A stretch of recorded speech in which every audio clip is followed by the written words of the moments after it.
Hey guys, I'll be doing a trade breakdown on GBP USD and XRP USD. I took both of these trades yesterday and both of them hit profit. So I'll just be showing you guys the thought process behind this trade. Let me use a brand new chart because I don't want to clear my analysis. I don't want to clear my analysis just because I still have an active trade on GBP USD, and you can see the trade has been in drawdown for a long time. Pardon the yeah, and on XRP, I think I cleared the chart already, but like I'm waiting for my setup to show up right now, and yeah, I'm waiting for this to happen, and then I'll start looking for my setup. But without wasting too much of your time, let's head straight into the video. So in this video, this trade, because I don't know if you guys watch me, but I do a combination of Malaysian SNR and market structure. I keep it very simple, nothing too complicated. And looking at GBP USD, Malaysian SNR, this is like legit. This is an uptrend.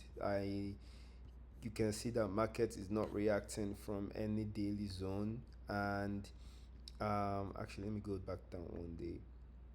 I could see that market is not reacting. I think, yeah, I'll do this. So coming into the market, I could see that we have a daily level here. This is a daily level. This is a daily resistance, right? From here, this is a daily resistance. I should probably start a series on Malaysian SNR. So I'll probably upload that video as well today. But looking at this is a daily level, and we can see that this is no longer fresh because markets tapped into this zone and left us. So this is no longer fresh. So I'm not really going to consider this as a valid level. So any reaction that happens here, I'm not going to pay much attention to it. So I'm still bullish, right?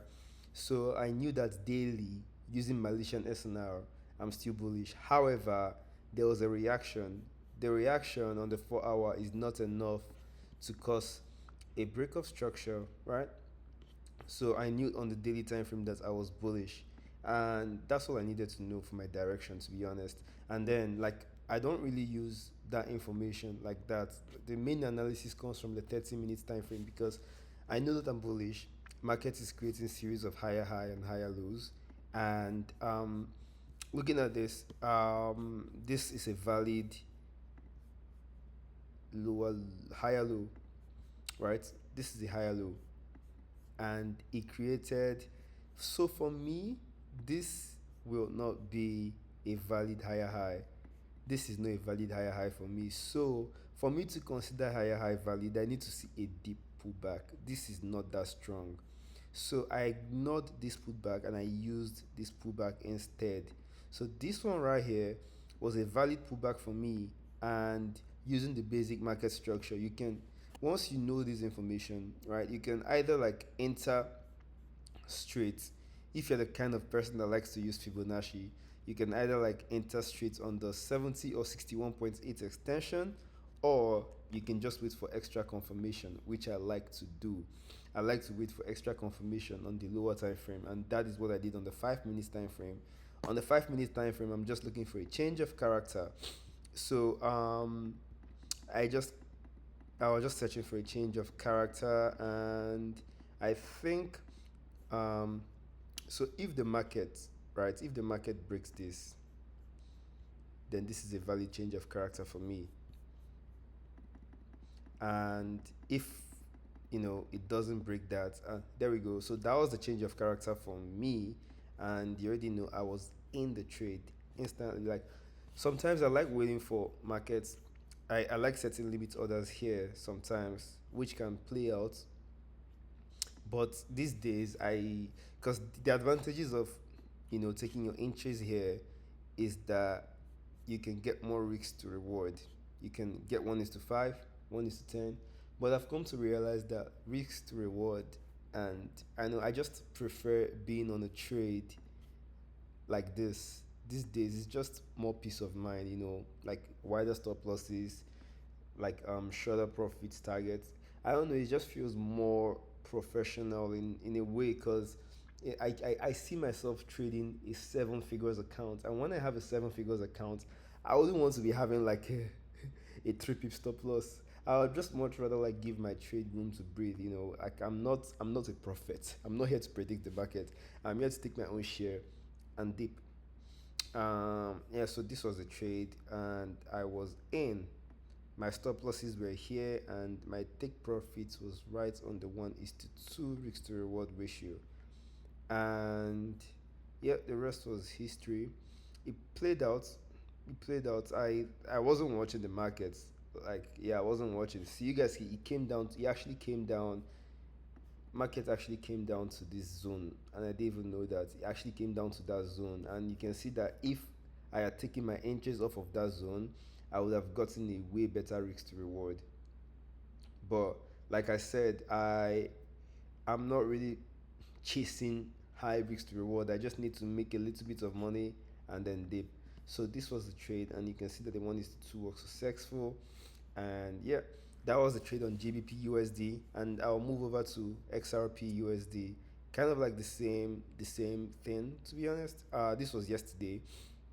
Um, this was yesterday. Let me find the trade I took. So, I had this,